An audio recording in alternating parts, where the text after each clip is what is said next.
Hey, I'm on my phone right now, so please try to ignore any typos. So I, 16F, had been living with my mother, 42F, and my supposed father, 39M, for the past 16 years of my life, but I recently learned that it had all just been a lie that my parents had been covering up for ages. My whole life, I haven't ever had any photos of my family or any childhood photos. Unlike other children, all my existing pictures are ones that were clicked after the age of 5 or 6. I was told that we lost those albums of my childhood in a house fire, which I don't remember because it happened when I was very little. Of course, it's all a big fat lie, and I know that now. I uncovered this on my visit to my uncle's, my mom's youngest brother, house last week. My parents didn't like my uncle, 33M, for some reason and used to forbid me from meeting him unless they were with me. But my uncle is really cool, and he recently bought the newest book in a series that I enjoy reading, so I went over to his house last week without telling my parents. My uncle and I have always been close compared to my parents, who have always been a little emotionally distant from me. I couldn't figure out why earlier because they seemed to be close to my sister. I didn't think much of it because it wasn't like they didn't care for me or didn't show affection towards me, they just babied my sister more. My sister Riley is just 2 years younger than me, so earlier I used to find it unfair, but then I got used to it. I love Riley, so I didn't think I needed to talk about it either, as long as all our needs were fulfilled. My uncle agreed to keep my visit a secret because he knew how much of a bookworm I am. While I was going through his extensive library, I found what was unmistakably a photo album on the bottom shelf, and it was very obvious that he had tried to hide it behind another book. I grabbed it and started looking through the pages while he made me lemonade, so he wasn't there to stop me, and eventually, I came to a bunch of photos that looked like they were clicked at my mom's wedding. I could recognize my mother because she hadn't changed much, but I couldn't recognize the groom at all. It was insane to me at that moment because I knew for a fact that these were my mother's wedding photos, since I could place a lot of people from her family, but the groom, who was supposed to look like my dad, didn't look like him in the slightest. When my uncle came back to the room, his face fell when he saw me holding the album and tried to distract me by talking about the new book, but that strategy wasn't going to work now that I had something much more interesting to talk about. I confronted him and demanded an explanation as to why he had a photo album that contained so many photos of my childhood and past, even my mom's wedding.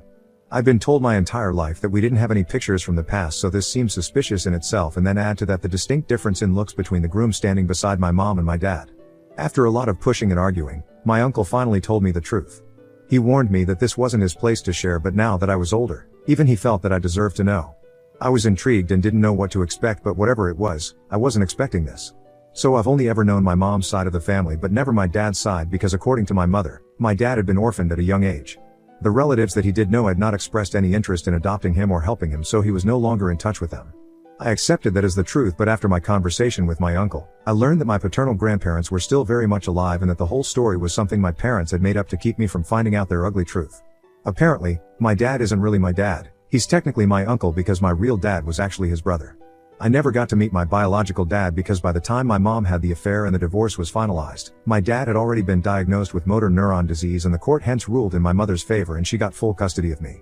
My dad's family wasn't willing to look after me, and my father wouldn't be able to no matter how much he wanted to, so joint custody was out of the question. He did get visitation rights, but my mother didn't allow him to see me very often, and by the time I was 5 or maybe 6 old, he had passed away already. I do have some vague memories of him, but I never really processed or acknowledged him as my father because nobody ever told me. The only father figure I'd known was my supposed dad, who's actually my uncle. My mother got married to my dad about 20 years ago, after dating throughout high school and college. Since they'd been together for so long, it was a given that they'd eventually get married and start a family, but apparently, my mother wasn't ready for that and resisted the idea of it for ages. It wasn't my dad who ever pressured her, but his family. He'd ask her to turn a deaf ear to it, but she'd get way too worked up, and eventually, she couldn't handle his nonchalance anymore, which led to a lot of fights between them. My mom said that she went to his brother so he could help sort things out between them, but ended up relying on him for more than just emotional support. 4 years into their marriage, my mother started an affair with her brother-in-law, and she was about to confess to my dad, but then she realized that she was pregnant, and within a few months of that, my dad was diagnosed. She finally came clean to him after my birth, and then, he filed for divorce and joint custody but failed. He tried several times afterward, but his appeal was rejected on account of his illness, and so I never really got to spend any time with him, and he never got to be a real dad to me. I barely even remember him, if I'm being honest. I was his daughter for sure though. That had been proven by a DNA test, which was probably why my parents never felt very emotionally connected to me, because I only reminded them of my dad, whom they'd cheated and screwed over. Then Riley was born 2 years later, and by the time I turned 6, my biological dad was gone forever. So that's my wonderful family for you. They went to insane lengths to cover up the truth and make sure I never found out about what they'd done in the past, but now that I knew, I couldn't just look at them in the same way ever again. All the respect I had for them was just gone, along with all the love. They'd always kept their distance from me emotionally, and I'd thought that it was because they adored Riley more since she was younger, but no, it had less to do with her and everything to do with me and my heredity. After my uncle was done telling me the truth, I broke down into tears because it felt like the world had come crashing down around me. I'm not even kidding, it literally felt like the worst thing I could ever think of had suddenly materialized. I'd always made excuses for my parents' lack of emotional connection with me and had refused to entertain any thoughts of them loving me any less, but as it turns out, it was all true, and the one shot I had at having a real dad had been gone for a really long time. It sucked, but there was nothing I could do to change the truth, so I decided that I was going to move out of my parents' house and stay with my uncle for a while. I couldn't just look at my parents the same way ever again, and I don't think they would have ever told me the truth themselves either. It was purely by luck that I'd found out, and now I wish I hadn't found out at all, really. I made my decision the second I heard the full story from my uncle and requested him to get me my clothes and other belongings from home because I just couldn't bear to see my parents at the time. He agreed and I didn't have to go back, but my parents did call me as soon as they learned what I was planning to do. They told me that I couldn't live with my uncle because despite everything, they're still my parents and they still love me, so instead of throwing a fit over something that happened years and years ago, I should try to be a grown-up about it and be more considerate of their feelings. I couldn't believe that they were telling me to be considerate when they were the ones who'd been lying to me for as long as I was alive. I could have forgiven the lying if they'd done their best as parents, but they didn't even do that and always made me feel inadequate and like I was never gonna be enough no matter what I did. So I lashed out at them over the phone and told them that they were liars and awful parents and I did not want to see them. Then I hung up and waited for my uncle to come back home while sobbing my feelings away. My uncle returned about an hour later while looking guilty about everything. He apologized to me as soon as he came back home with my clothes, laptop, and other belongings that I'd told him. We're in the middle of our winter break right now, so I don't need my school stuff for a while, and the ones that are absolutely necessary are already in my locker. My uncle said that he was sorry that he told me everything so suddenly without preparing me for any of it, especially when it wasn't even his place to say anything and it was clear that my parents had torn into him for telling me the truth. He said that I could live with him for a while and think about what I wanted to do next, but I could feel that until you decide to go back to your parents was implied. I didn't say anything to him at the time, but I'm sure he won't be too excited about sharing his house and supporting a 16-year-old until I go to college. I don't like the idea of living with him until college because it's very obvious that he doesn't actually want me around permanently. He's only doing this for me out of temporary kindness. He loves me and I love my uncle too, but this situation isn't ideal for either of us. There's a lot to think about regarding the future that I didn't take into account when I made my decision. On the other hand, I also do not want to go back to my parents. It's not like they haven't been trying to remedy the situation, but I can tell their attempts are really half-hearted, and it's mostly out of a sense of obligation and moral duty, not because they really miss me and want me back. All their texts and calls are just all about how it's impractical for me to run away instead of being a grown-up and confronting the situation so I can just deal with it. They keep coming up with practical reasons that I can't continue to live with my uncle, as if I'm not already aware of those reasons. Not once have they said that they miss me or they actually want me back and that they love me. They keep saying I need to be a little more grown up about this, but hello? I'm not a grown up at all, so how exactly am I supposed to act grown up about this? It doesn't even make sense, and honestly, the more they call the less inclined I feel to go back to them. On their last call, they said that I should come back because it reflects poorly on the family if a teen girl chooses to live with her uncle instead of her parents, and just makes it sound disgusting and perverted. I don't know what to do at this point, and I feel like I might be overreacting here, but again, I don't know. Ida for refusing to go back to my parents once I learned that my dad isn't actually my biological dad and he's technically my uncle because mom cheated? Update 1. So it's been a couple of days since I posted here, and yesterday, out of frustration, I told my uncle to try and put me in touch with a lawyer so I could at least try to make sense of this mess that I was in. I don't think he'd been expecting that and looked pretty surprised when I brought it up. I couldn't keep it in anymore and ended up crying while telling him how lost I felt. I didn't even intend to cry, but I just couldn't hold the tears back anymore, and they just kept coming as I wiped them away and tried to explain how I was feeling. It had been almost 10 days since I moved in with him, but despite having him around and also having the constant attention of my parents, which I'd always wanted, I'd never felt more alone in my entire life. Yesterday it just got too much to bear and I broke down in front of him. Thankfully my uncle was a lot more understanding than my parents, and he hugged me and consoled me while I was crying, and after a while, he was crying too. He told me that he'd tried his best not to let me in on this nasty secret, but he just couldn't do this anymore, and when my parents had found out, they'd been vicious and had attacked him on every possible level. My mother especially had been the worst and had called him a weird pervert who wanted to hog my attention. I think that's pretty much the cruelest thing I've ever heard, because so far, nobody in this family has tried to help me at all. Least of all my parents, so for them to say something so disgusting showed me what kind of people they were and how they didn't care about anyone apart from themselves. I don't even know what kind of person says crap like that about their own daughter and brother. I'm sure they wouldn't even care for me if it wasn't for the fact that they'd actually have to explain my absence to their guests and couldn't just play happy family without me. They're just so incredibly selfish that it's literally infuriating. My poor uncle also had to face the consequences of telling me the truth and of finding out. We truly were the black sheep of our family, and I'm glad we were, because I don't think I'd be content with myself knowing that I fit in with these people. At least Riley's been great to talk to because she doesn't bring up my parents at all. The only thing she said is that she misses having me around, but I can take as much time as I need to come back to her. She specifically said her and not us because she knew I didn't want to come back to our parents. They'd never made me feel loved or anything close to it even, and I could see that very clearly now.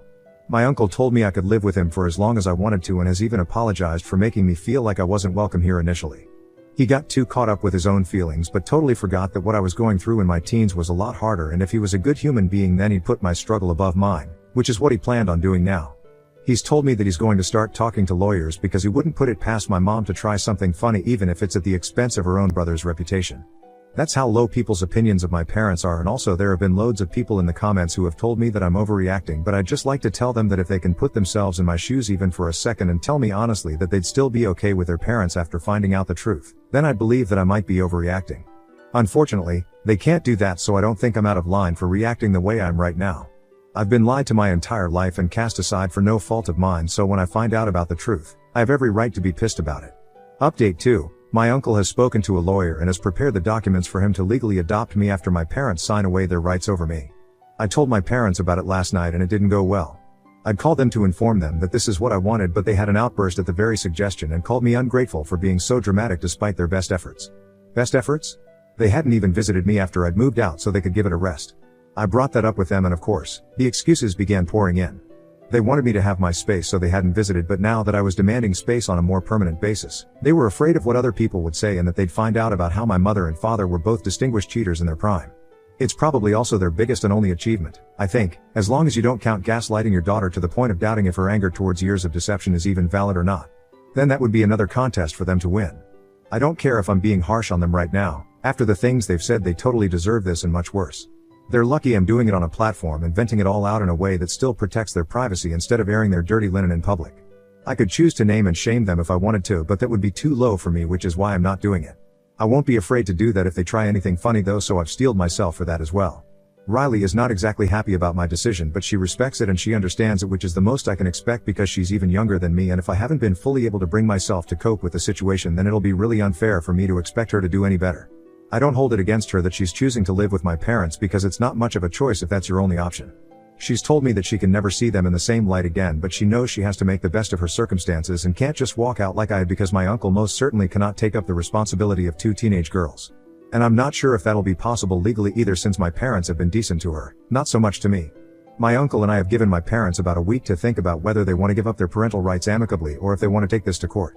Letting me stay with my uncle voluntarily is a lot better for them, because that way they don't have to waste a bunch of money on a lawyer to fight a custody case they're destined to lose, because I don't want to stay with them now anyway. Update 3. Hey, folks. Been a week since the last update and I'm happy to inform you guys that 2 days ago, my parents finally terminated their rights over me. I'll only be a minor for 2 more years, but I'm glad this happened because I absolutely do not want them to have any control over my life at all. This happened thanks to my grandparents, but unfortunately not in the way that you would expect. They didn't suddenly stand up for me, but instead came over a couple of days back to try and drill it into my head that I had to be grateful to my parents that they'd even taken care of me for so long after my dad's family refused to take me in. They didn't speak to my uncle because apparently they'd cut him off, but focused on schooling me only. According to them, I should be thankful that my mom adopted me and my dad raised me despite my biological father being someone else. They thought my parents had done it out of kindness, but I knew that it was all rubbish.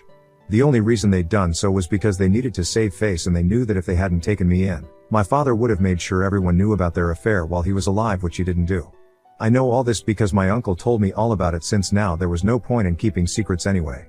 I told my grandparents the same, and that led to a huge fight between us, after which they left and swore that they'd make sure my mother threw me out as if I hadn't already left on my own. Their threats didn't scare me, and I made sure to slam the door right in their face once they left the house. My uncle and I were both pretty heated after that argument because there'd been a considerable amount of mudslinging and name-calling, but at least the one good thing that came out of it was my grandparents forced my parents to give up their parental rights. So as of now, I'm in the process of getting legally adopted by my uncle and I'm fine with it. The only thing that I'll maybe miss is living with Riley, because she texted me and told me that she'd been forbidden from speaking to me or seeing me after this, but we know we're still gonna keep it up. We're certainly going to see each other at school, and maybe we won't be able to spend as much time together, but we'll have to make it work somehow. Things are gonna be different from now, but I'm prepared for it all now. At least I won't have parents who don't even love me bringing me down anymore, and can finally be myself without constantly feeling the need to seek validation from them. I feel like a huge weight has been lifted off of my shoulders and can breathe now after a long time, and I swear this feeling is worth every single tear I've shed over my horrible parents.